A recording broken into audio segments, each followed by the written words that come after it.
नमस्कार दोस्तों, स्वागत है आपका हमारे YouTube चैनल पर। दोस्तों, आज हम इस वीडियो में ज्योग्राफी के महत्वपूर्ण प्रश्नों को सॉल्व करेंगे। टॉप 50 क्वेश्चन सॉल्व करेंगे और इसी प्रकार मैं ज्योग्राफी से संबंधित कई वीडियोस लेके आऊँगा। आप उन सारी वीडियोस को, उन सारी प्रैक्टिस सेट को आप देख लीजिएगा, ठीक है। वीडियो में आगे बढ़ने से पहले मैं आपको एक चीज़ और बता दूँ कि मैंने इस चैनल में प्रीवियस ईयर पेपर से संबंधित बहुत सारे वीडियोस बनाए हुए हैं। आप उन वीडियोस को देख लीजिएगा। उन वीडियोस की एक खास बात यह है कि उसमें मैंने एक क्वेश्चन को सॉल्व करते समय जितने भी फैक्ट्स मुझे पता होते हैं वो भी मैंने उसमें बताए हुए हैं। क्या पता कौन सा फैक्ट्स पेपर में पूछ लिया जाए, ठीक है। तो आप उन वीडियोज़ को देख लीजिएगा डिस्क्रिप्शन बॉक्स में, और लास्ट में, इस वीडियो के लास्ट में एंड स्क्रीन में मैं उन वीडियोस की प्लेलिस्ट का लिंक दे दूंगा। आप उन वीडियोस को ज़रूर देख लीजिएगा, ठीक है। तो चलिए दोस्तों, आज की वीडियो को शुरू करते हैं। देखिए, इसमें पहला क्वेश्चन है, सूर्य के चारों ओर परिक्रमा करने वाले खगोलीय पिंड क्या कहलाते हैं? ग्रह, उपग्रह, क्षुद्र ग्रह या फिर पुच्छल तारा? तो सूर्य के चारों ओर जो परिक्रमा करते हैं खगोलीय पिंड, उन्हें हम क्या कहते हैं? ग्रह कहते हैं, ठीक है। ऑप्शन ए सही होगा। दूसरा क्वेश्चन है, ग्रहों की गति का नियम, ठीक है, ग्रहों की गति का नियम किसने प्रतिपादित किया? कोपरनिकस ने, गैलीलियो ने, केपलर ने या फिर न्यूटन ने? ठीक है। देखिए, न्यूटन हम जानते हैं कि इसने गति के नियम दिए थे, पर ग्रहों के गति के नियम नहीं दिए थे। तो इसका जो सही आंसर है वो है ऑप्शन सी, केपलर। केपलर ने ग्रहों की गति के संबंध में नियम दिए थे, ठीक है। ऑप्शन ए यहाँ पर देखिए, कोपरनिकस। देखिए, कोपरनिकस से पहले एक मान्यता थी कि हमारे ब्रह्मांड में पृथ्वी बीच में है और सूर्य पृथ्वी का चक्कर लगाता है, ठीक है। लेकिन कोपरनिकस ने बताया कि पृथ्वी बीच में नहीं है, सूर्य बीच में है, और सूर्य के चक्कर, ये सभी ग्रह सूर्य के चक्कर लगाते हैं, मतलब कि पृथ्वी सूर्य का चक्कर लगाती है। और ऑप्शन बी यहाँ देखिए, गैलीलियो। गैलीलियो ने टेलीस्कोप, जिसे हम दूरबीन कहते हैं, तो टेलीस्कोप का आविष्कार किया था गैलीलियो ने, ठीक है। अगला क्वेश्चन है, सौरमंडल में कुल कितने ग्रह हैं? तो कितने ग्रह हैं वर्तमान में? 8 ग्रह हैं, ठीक है, ऑप्शन बी। अगला क्वेश्चन है, सूर्य से बढ़ती दूरी के अनुसार ग्रहों का सही क्रम क्या है? देखिए, सूर्य से बढ़ती दूरी के अनुसार तो सबसे पहले क्या आएगा? बुध आएगा, फिर बुध के बाद शुक्र आएगा, शुक्र के बाद पृथ्वी आएगी, पृथ्वी के बाद मंगल, ठीक है, और मंगल के बाद फिर बृहस्पति आगे को बढ़ता रहता है। तो इसका जो सही आंसर है वो है ऑप्शन डी, बुध शुक्र मंगल, और बुध शुक्र पृथ्वी और मंगल, ठीक है। अगला क्वेश्चन है, सबसे चमकीला ग्रह कौन सा होता है? तो सबसे चमकीला ग्रह है ऑप्शन बी, शुक्र ग्रह, ठीक है। इसी कारण इसे भोर का तारा भी कहते हैं, क्योंकि बहुत चमकता है, ठीक है। देखिए, अगला क्वेश्चन है, सूर्य के सबसे दूर स्थित ग्रह कौन सा है? तो सूर्य के सबसे दूर कौन सा ग्रह स्थित है? ऑप्शन बी, नेपच्यून, जिसे हम हिंदी में वरुण ग्रह कहते हैं, ठीक है। अगला क्वेश्चन है, निम्नलिखित में से सबसे गर्म ग्रह कौन सा है? तो सबसे गर्म कौन सा ग्रह है? वह है जो सूर्य के सबसे नज़दीक होगा। तो इसका सही आंसर है ऑप्शन डी, बुध ग्रह, ठीक है, ऑप्शन डी। देखिए, अगला क्वेश्चन है, सूर्य के धरातल का तापमान लगभग कितना होता है? तो सूर्य के धरातल का जो तापमान होता है वो होता है ऑप्शन सी, 6000 डिग्री सेल्सियस, ठीक है। देखिए, अगला क्वेश्चन है, सूर्य के संगठन में सहायक गैस कौन सी होती है? सूर्य के संगठन मतलब सूर्य का निर्माण किन गैसों से होता है? तो यहाँ ये पूछा जा रहा है, तो इसका सही आंसर है ऑप्शन डी, हीलियम और हाइड्रोजन, ठीक है। एक क्वेश्चन और पूछा जाता है कि सूर्य के संगठन में कौन सी प्रक्रिया जिम्मेदार होती है? नाभिकीय संलयन होती है या फिर नाभिकीय विखंडन होती है, जिसे हम परमाणु विखंडन कहते हैं ना। तो इसका जो सही आंसर है वो है नाभिकीय संलयन। ये पूछा जाता है पेपर में कि सूर्य में नाभिकीय संलयन प्रक्रिया होती है या फिर नाभिकीय विखंडन होती है। तो हमेशा याद रखना, सूर्य के अंदर नाभिकीय संलयन होती है, ठीक है। और जो हिरोशिमा और नागासाकी में परमाणु बम का विस्फोट किया था, तो परमाणु बम में कौन सी क्रिया होती है? उसमें होती है नाभिकीय विखंडन, ठीक है। जो परमाणु बम होता है उसमें नाभिकीय विखंडन होती है, और सूर्य में नाभिकीय संलयन, ठीक है, ऐसे याद रखना। एक क्वेश्चन और पूछा जाता है कि सूर्य की जो सबसे बाहरी परत होती है, तो इस बाहरी परत को क्या कहा जाता है? तो इसे कहते हैं कोरोना। क्या कहते हैं?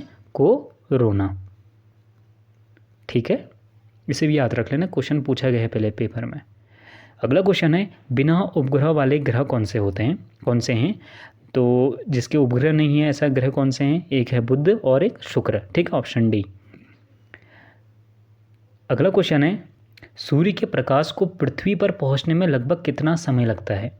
तो ये आपने बचपन से सुना होगा, कितना समय लगता है? ऑप्शन ए, 8 मिनट का समय लगता है, ठीक है। अगला क्वेश्चन है, पृथ्वी का उपग्रह कौन सा है? कोरोना, चंद्रमा, जेना या कार्ला? तो कौन सा है? ऑप्शन बी चंद्रमा। ठीक है, देखिए अगला क्वेश्चन है, सी ऑफ ट्रांक्विलिटी कहाँ पर है? देखिए सी ऑफ ट्रांक्विलिटी क्या होता है? जैसे ये होता है चंद्रमा में होता है, तो जो चंद्रमा होता है, चंद्रमा में आपने बहुत गहरे काले धब्बे देखे होंगे, कहीं पर सफ़ेद धब्बे देखे होंगे। तो उन काले धब्बों में जो सबसे गहरा काला धब्बे हमें दिखता है पृथ्वी से, उसे ही हम सी ऑफ ट्रांक्विलिटी कहते हैं। ठीक है, देखिए अगला क्वेश्चन है, सौरमंडल में सबसे बड़ा ग्रह कौन सा होता है? तो सबसे बड़ा ग्रह कौन सा है? वह है ऑप्शन सी बृहस्पति। ठीक है, एक क्वेश्चन पहले पूछा गया था कि गैनीमीड किसका उपग्रह है, तो गैनीमीड आप याद कर लेना, गैनीमीड बृहस्पति का उपग्रह है। ठीक है, अगला क्वेश्चन है, पृथ्वी के अतिरिक्त किस ग्रह पर वायुमंडल पाया जाता है? तो पृथ्वी के अतिरिक्त किस ग्रह में पाया जाता है? ऑप्शन बी मंगल ग्रह में। ठीक है, अगला क्वेश्चन है, किस ग्रह को भोर का तारा कहते हैं? तो शुक्र ग्रह को हम भोर का तारा कहते हैं। ठीक है, अगला क्वेश्चन है, सबसे अधिक उपग्रहों वाला ग्रह कौन सा है? तो वर्तमान में सबसे अधिक उपग्रह हैं किसके? शनि के। ठीक है, पहले थे बृहस्पति के, अब हैं शनि के। इसमें लगभग शनि के 145 उपग्रह हमें मिल चुके हैं। ठीक है, और फिर शनि के बाद भी बृहस्पति के हैं। ठीक है, सेकंड नंबर में बृहस्पति है, फर्स्ट नंबर में शनि है। अगला क्वेश्चन है, सौरमंडल का सबसे छोटा ग्रह कौन सा है? तो सबसे छोटा है ऑप्शन सी बुध ग्रह। ठीक है, अगला क्वेश्चन है, रात में लाल दिखाई देने वाला ग्रह कौन सा होता है? तो रात में लाल दिखाई देने वाला कौन सा है? ऑप्शन ए मंगल ग्रह। अगला क्वेश्चन है, कौन सा ग्रह हरे रंग का प्रतीत होता है? शनि, बृहस्पति, वरुण या फिर शुक्र? तो जो वरुण ग्रह है, नेपच्यून है, ये हमें हरे रंग का दिखाई देता है। ठीक है, अगला क्वेश्चन है, नीला ग्रह किसे कहते हैं? तो ये कहते हैं हमारी पृथ्वी को।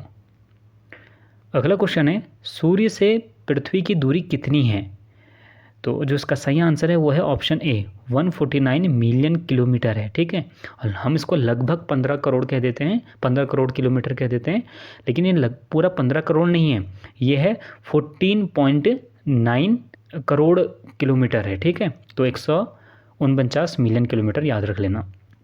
अगला क्वेश्चन है, पृथ्वी पर दिन रात की अवधि कहाँ पर समान होती है? तो दिन रात की अवधि कहाँ पर समान होती है? ऑप्शन ए भूमध्य रेखा पर। ठीक है, भूमध्य रेखा पर क्यों? क्योंकि पृथ्वी है, पृथ्वी के बीचों बीच वाला एरिया है, यहाँ पर 12 घंटे की दिन 12 घंटे की रात होती है। ठीक है, इसलिए दिन रात की अवधि बराबर मानी जाती है। देखिए अगला क्वेश्चन है, पृथ्वी पर दिन एवं रात होने का कारण क्या है? तो पृथ्वी में दिन और रात क्यों होते हैं? क्योंकि पृथ्वी अपने अक्ष पर घूर्णन करती है, घूमती है। ठीक है, तो कभी इसका एक भाग सूर्य के तरफ होता है, कभी एक भाग इसके सूर्य के विपरीत वाली दिशा में होता है, इसलिए दिन और रात होती है। तो इसका जो सही आंसर है वह है ऑप्शन ए पृथ्वी का अपने अक्ष पर घूर्णन। ठीक है, अगर कभी क्वेश्चन आ जाए कि पृथ्वी में जो ऋतु परिवर्तन होता है ये किस कारण होता है, तो हमेशा याद रखना, जो पृथ्वी में ऋतु परिवर्तन, कभी ग्रीष्म ऋतु आ जाती है, कभी शीत ऋतु आ जाती है, तो ये किस कारण होता है? ये होता है ऑप्शन डी पृथ्वी का सूर्य के चारों ओर परिक्रमण। ठीक है, मतलब सूर्य, और जब पृथ्वी ऐसे सूर्य के चारों ओर घूमती है तो ऋतु परिवर्तन होती है, और जब पृथ्वी अपने ही अक्ष में गोल गोल घूमती है तो दिन रात होते हैं। ठीक है, ये याद रखना। अगला क्वेश्चन है, पृथ्वी की अपनी कक्षा में गति किस दिशा में होती है? तो ये होती है पश्चिम से पूर्व की ओर। अगला क्वेश्चन है, सूर्य और पृथ्वी के बीच अधिकतम दूरी जिसे हम अपसौर कहते हैं। अगर आपने मेरी प्रीवियस ईयर पेपर जो मैंने सॉल्व किए हैं वो वीडियो देखी होंगी, उसमें मैंने आपको बहुत डिटेल में अपसौर, उपसौर, ये क्या चीज़ें होती हैं, ये सब मैंने उसमें डिटेल में बताया हुआ है, आप उन वीडियोज़ को देखिएगा। ठीक है, फिलहाल मैं अभी संक्षेप में बता दूँ, जब हमारी जो ये सूर्य है और हमें पता है पृथ्वी सूर्य का चक्कर लगाती है, अब कई लोग कहते हैं कि ये बिल्कुल गोल चक्कर लगाती है, तो ये गोल चक्कर नहीं लगाती, ये लगाती है दीर्घ वृत्ताकार चक्कर लगाती है। दीर्घ वृत्ताकार में क्या होता है, कभी तो ये पृथ्वी, हमारी जो पृथ्वी है ये सूर्य के नज़दीक हो जाती है, कभी एकदम दूर हो जाती है। जो ये दूर वाली स्थिति है इसे हम कहते हैं उपसौर, और जो ये नज़दीक वाली स्थिति है इसे हम कहते हैं उपसौर। क्या कहते हैं? उपसौर। तो जो अपसौर की स्थिति होती है, अधिकतम दूरी की स्थिति होती है, ये कब होती है? ये होती है 4 जुलाई को। ठीक है, कब होती है? 4 जुलाई को। और उपसौर की स्थिति कब होती है? ये होती है 3 जनवरी को। कब होती है? 3 जनवरी को। ठीक है, इसे याद करना, पेपर में पूछा भी गया है बीएड में। अपसौर होता है 4 जुलाई और उपसौर होता है 3 जनवरी को। ठीक है, देखिए यहाँ पर क्वेश्चन आ भी गया है कि सूर्य एवं पृथ्वी के बीच न्यूनतम दूरी उपसौर कब होती है? तो ये होती है 3 जनवरी को, ऑप्शन सी। ठीक है, इसे याद रखना। अगला क्वेश्चन है, ये क्वेश्चन भी पहले पेपर में पूछा गया है बीएड के, कि निम्नलिखित में से किस तिथि को दिन एवं रात बराबर होते हैं? तो किस तिथि को होते हैं? ये होते हैं 21 मार्च और 22 सितंबर को। ठीक है, ऑप्शन डी इसका सही होगा। ठीक है, ए और सी। देखिए अगला क्वेश्चन है, चंद्र ग्रहण का कारण क्या है? तो चंद्र ग्रहण कब लगता है? जब सूर्य और चंद्रमा के बीच पृथ्वी आ जाती है। ठीक है, इसमें जो ऑप्शन सी है, सूर्य एवं चंद्रमा के बीच पृथ्वी का आना। देखिए यहाँ पर इस साइड सूर्य है और इस साइड चंद्रमा है। अब इनके बीच में जब पृथ्वी आ जाती है तो पृथ्वी की छाया चंद्रमा पर पड़ती है, जिसके कारण क्या होता है? चंद्रमा क्या हो जाता है? छुप जाता है। तो जब सूर्य और चंद्रमा के बीच में पृथ्वी आती है तो क्या होता है? तब होता है चंद्र ग्रहण। ठीक है, देखिए अगला क्वेश्चन है, सूर्य ग्रहण का कारण क्या है? तो सूर्य ग्रहण कब लगता है? जब सूर्य और पृथ्वी के बीच में चंद्रमा आ जाता है तो क्या होगा? हमारे जैसे सूर्य है, इसके बीच में चंद्रमा आ गया तो इससे क्या होगा? सूर्य थोड़ा छुप जाएगा। तो अब छिपेगा तो क्या, हम पृथ्वी से हमें बीच में अब चंद्रमा दिखाई देगा लेकिन सूर्य छिपा हुआ दिखाई देगा, तो उसे हम क्या कहते हैं? सूर्य ग्रहण कहते हैं। ठीक है, तो जो इसका सही आंसर है वो है ऑप्शन ए, पृथ्वी एवं सूर्य के बीच चंद्रमा का आना। ठीक है, अगला क्वेश्चन है, मध्य रात्रि का सूर्य कहाँ दिखाई देता है? ये क्वेश्चन भी पहले पूछा गया पेपर में, तो ये दिखता है नॉर्वे में। ठीक है, अगला क्वेश्चन है, भूमध्य रेखा पर पृथ्वी का व्यास कितना होता है लगभग? तो ये होता है 12,800 किलोमीटर। ठीक है, जैसे पृथ्वी है और पृथ्वी के बीच में भूमध्य रेखा जाती है तो इसका ये पूरा जो व्यास है ये कितना होता है? 12,800। अगला क्वेश्चन है, प्रधान मध्याह्न रेखा किस स्थान से होकर जाती है? ये जाती है ग्रीनविच से। ग्रीनविच कहाँ है? ये है हमारे लंदन में। ठीक है, अगला क्वेश्चन है, एक देशांतर से दूसरे देशांतर के बीच कितना समय अंतराल लगता है? तो जैसे ये पृथ्वी है, हम जानते हैं पृथ्वी में लंबवत बहुत सारी काल्पनिक रेखाएं खिंची हुई हैं, तो एक देशांतर से, इन्हें देशांतर रेखा कहते हैं। ठीक है, तो एक देशांतर से दूसरे देशांतर के बीच में कितना मिनट का समय लगता है? तो ये लगता है 4 मिनट का। ठीक है, कितने मिनट का लगता है? 4 मिनट का। अगला क्वेश्चन है, ध्रुवों की तरफ जाने पर अक्षांश रेखाओं के व्यास की प्रकृति कैसी होती है? जैसे ये हमारी पृथ्वी है, पृथ्वी में ये बीच में भूमध्य रेखा, तो हम जानते हैं कि पृथ्वी में हमने क्षैतिज रूप से, ठीक है, भूमध्य रेखा के समानांतर बहुत सारी काल्पनिक रेखाएं खींची हुई हैं।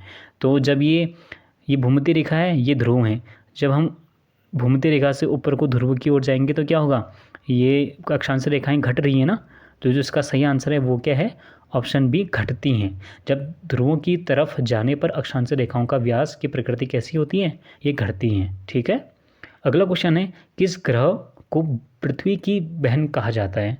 तो पृथ्वी की बहन कहा जाता है ऑप्शन डी, शुक्र ग्रह को। देखिए अगला क्वेश्चन है, पृथ्वी से निकटतम दूरी पर कौन सा ग्रह है? तो पृथ्वी से निकटतम दूरी पर है शुक्र ग्रह। ठीक है, शुक्र के बाद मंगल ग्रह। ठीक है, अगला क्वेश्चन है, पृथ्वी की अनुमानित आयु कितनी है? हम जानते हैं कि इस धरा पर कुछ भी स्थायी नहीं है, हर किसी को, चाहे वो वस्तु हो या जीव जंतु हो या कुछ भी हो, हर किसी को एक दिन नष्ट हो जाना है। तो इसी प्रकार पृथ्वी का भी एक दिन अंत समय आएगा, तो पृथ्वी की भी एक अनुमानित आयु निर्धारित की गई है। तो ये कितनी है? ये है ऑप्शन ए, 4.6 अरब वर्ष। पृथ्वी की अनुमानित आयु कितनी है? 4.6 अरब वर्ष। ठीक है, अगला क्वेश्चन है, पृथ्वी के केंद्र में पाया जाने वाला चुंबकीय पदार्थ, बहुत इंपॉर्टेंट क्वेश्चन पूछा गया है बहुत बार। तो पृथ्वी के केंद्र में पाया जाने वाला जो चुंबकीय पदार्थ होता है ये है ऑप्शन सी, निकेल।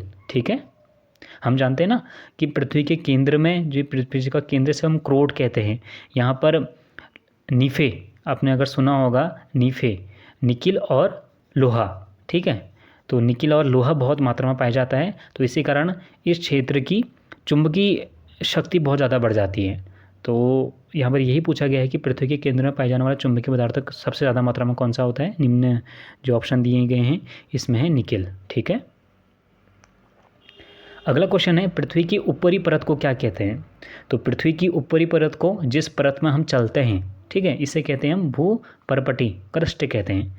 क्रस्ट के नीचे आती है मेंटल, मेंटल के नीचे आती है लास्ट में क्रोड। ठीक है, अगला क्वेश्चन है, पृथ्वी में कौन सा तत्व सर्वाधिक मात्रा में पाया जाता है? पृथ्वी में मतलब पृथ्वी के अंदर। ठीक है, तो ये पाया जाता है ऑक्सीजन। ठीक है। ऑक्सीजन सबसे ज़्यादा मात्रा में पाई जाती है हमारी ज़मीन के अंदर, और ऑक्सीजन के बाद दूसरे नंबर में पाई जाती है सिलिकॉन। ये याद कर लेना, ये पेपर में पूछा गया है पहले। तो पृथ्वी के अंदर मतलब कि इसमें या तो पृथ्वी में पूछ लेगा या फिर भूर प्रॉपर्टी में पूछ लेगा, मतलब कि क्रस्ट में पूछ लेगा कि क्रस्ट में सबसे ज़्यादा मात्रा में कौन सी गैस पाई जाती है। तो ये पाई जाती है ऑक्सीजन, ठीक है। और दूसरे नंबर में पाई जाती है सिलिकॉन। और अगर क्वेश्चन आ जाए कि वायुमंडल में सबसे ज़्यादा मात्रा में कौन सी गैस पाई जाती है, तो वो है नाइट्रोजन, ठीक है। और नाइट्रोजन के बाद पाई जाती है दूसरे नंबर में ऑक्सीजन, ठीक है। इन दोनों को याद कर लेना, पृथ्वी में और वायुमंडल में। अगला क्वेश्चन है, पृथ्वी के लगभग कितने प्रतिशत भाग पर स्थल है। देखिए 71% भाग पर हम मानते हैं कि जल है, तो स्थल कितने भाग पर होगा, 29% भाग पर, ठीक है। अगला क्वेश्चन है, निम्नलिखित में से कौन कायांतरित चट्टान है। अगर आपने मेरी पुरानी वीडियोस देखी होंगी, उसमें मैंने आपको बहुत डिटेल में बढ़ाया है कि अग्नि चट्टान किसे कहते हैं, अवसादी चट्टान किसे कहते हैं, कायांतरित चट्टान किसे कहते हैं। तो यहाँ पर पूछा गया है, आप उन वीडियोस को देख लीजिएगा। आपको देखना, बहुत सारे कॉन्सेप्ट क्वेश्चन सॉल्व करते ही आपको समझ में आ जाएंगे, ठीक है। तो जो इसका सही आंसर है वो है ऑप्शन सी, संगमरमर। संगमरमर किससे बनता है, ये बनता है चूना पत्थर से। जब चूना पत्थर पृथ्वी के अंदर स्थित होता है और उसमें बहुत ज़्यादा ताप में और बहुत ज़्यादा दाब लगता है, तो वो चूना पत्थर संगमरमर में बदल जाता है, ठीक है। तो इसी को हम कहते हैं कायांतरित चट्टान। और जो यहाँ पर ये ग्रेनाइट और ये बेसाल्ट दिया है ना, ये होती हैं आग्नेय चट्टान, इसे भी याद कर लेना। अगला क्वेश्चन है, धरातल के जिस स्थान पर सर्वप्रथम भूकंप का अनुभव किया जाता है वह कहलाता है। बहुत अच्छा क्वेश्चन है, ये कॉम्पिटिटिव एग्जाम में पूछा जाता है बहुत बार। तो इसे ऐसे समझो कि हमारी पृथ्वी है, पृथ्वी में यहाँ पर कहीं मतलब पृथ्वी के अंदर, हाँ ये मैं ऐसे अंदर को जाइए वर्टिकल, तो पृथ्वी के अंदर यहाँ पर कहीं पर भूकंप आया, और भूकंप आने के बाद वो सबसे पहले क्या होगा, ऊपर धरातल में आएगा। तो धरातल में यहाँ यही पूछ रहा है कि धरातल में जिस स्थान पर सबसे पहले भूकंप आता है, इस पॉइंट को क्या कहते हैं। तो इस पॉइंट को जानने से पहले इस पॉइंट को समझिए कि जहाँ पर भूकंप पैदा होता है, तो इसे हम कहते हैं फोकस। क्या कहते हैं, फोकस कहते हैं, ठीक है। जहाँ पर भूकंप पैदा होता है, मतलब जहाँ पर भूकंप का जन्म होता है। और भूकंप धरातल में जिस पॉइंट में सबसे पहले आता है उसे हम कहते हैं भूकंप अधिकेंद्र। पेपर में कभी अधिकेंद्र कह देगा या फिर एपी सेंटर कह देगा, ठीक है, एपी सेंटर, इसे याद कर लेना। वैसा अधिकेंद्र हिंदी में पूछा जाता है और इंग्लिश में एपी सेंटर आता है, ठीक है। फोकस कहते हैं केंद्र में जहाँ पर भूकंप का जन्म होता है, और धरातल में सबसे पहले जहाँ भूकंप पहुँचता है उसे कहते हैं हम भूकंप अधिकेंद्र। अगला क्वेश्चन है, विश्व के सर्वाधिक भूकंप निम्न में से किस पेटी में आते हैं। तो कहाँ आते हैं, ये आते हैं परिप्रशांत महासागरीय पेटी में, जहाँ पर जापान स्थित है। तभी तो जापान में सबसे ज़्यादा भूकंप आते हैं, सुनामी आती है। सुनामी क्या होती है, जब समुद्र के अंदर भूकंप आता है तो वो भूकंप सुनामी का रूप ले लेता है, ठीक है। उसी से जापान हमेशा प्रभावित रहता है, ठीक है। तो सर्वाधिक भूकंप कहाँ आते हैं, ये आते हैं परिप्रशांत महासागरीय पेटी में। अगला क्वेश्चन है, रिएक्टर स्केल से क्या मापा जाता है। रिएक्टर स्केल से मापा जाता है भूकंप की तीव्रता। और जो अगला क्वेश्चन है यहाँ पर इससे मिलता जुलता, भूकंपीय तरंगों को किस यंत्र से मापा जाता है। तो ये मापा जाता है किसमें, किससे, ऑप्शन सी, सिस्मोग्राफ से, ठीक है। अगला क्वेश्चन है, वह कौन सा महाद्वीप है जहाँ एक भी ज्वालामुखी नहीं आता, ठीक है। तो ये है ऑस्ट्रेलिया। ऑस्ट्रेलिया में एक भी ज्वालामुखी नहीं है, ठीक है। देखिए अगला क्वेश्चन है, विश्व का सबसे ऊंचा ज्वालामुखी कोटोपैक्सी कहाँ स्थित है। देखिए विश्व का सबसे ऊंचा ज्वालामुखियाँ, इसे भी याद कर लेना, पूछा जाता है कि विश्व का सबसे ऊंचा ज्वालामुखी कौन सा है। तो यह है कोटोपैक्सी। ये कोटोपैक्सी कहाँ है, यह है इक्वाडोर में। इक्वाडोर कहाँ है, यह है दक्षिण अमेरिका में, ठीक है। अगला क्वेश्चन है, निम्नलिखित में से किसे प्रकृति का सुरक्षा वॉल्व कहा जाता है। तो प्रकृति का सुरक्षा वॉल्व कहा जाता है ज्वालामुखी को, ठीक है। अगला क्वेश्चन है, निम्नलिखित में से कौन सा युग्म सुमेलित नहीं है। देखिए माउंट एटना इटली में है, पूछा जाता है, इसे याद कर लेना। माउंट एटना कहाँ है, इसे माउंट एटना कहते हैं। यहाँ पे एटना लिखा है, आगे से माउंट जोड़ लेना। माउंट एटना इटली में है। फ्यूजियामा कहाँ है, यह है जापान में। पोपा ज्वालामुखी कहाँ है, यह है म्यांमार में, ठीक है। और ये क्राकोटोआ ये गलत है, ठीक है। तो जो एटना है, फ्यूजियामा है और पोपा है, इसे याद कर लेना। और ऊपर जो मैंने कोटोपैक्सी बताया इक्वाडोर, उसे भी याद कर लेना, ठीक है। तो दोस्तों ये थे आज के कुछ महत्वपूर्ण ज्योग्राफी से संबंधित प्रश्न। आशा करता हूँ कि ये वीडियो आपको अच्छी लगी होगी। इस वीडियो को अपने दोस्त, अपने रिलेटिव्स के बीच जरूर शेयर कीजिएगा, ठीक है। तो चलिए दोस्तों, आज के लिए बस इतना ही। वीडियो को एंड करने से पहले मैं आपको अगेन बता दूं कि मैंने प्रीवियस ईयर से संबंधित क्वेश्चन सॉल्व कराए हुए हैं। आप उन वीडियोस को देख लीजिएगा, उन वीडियो से आपको बहुत ज़्यादा फ़ायदा होगा।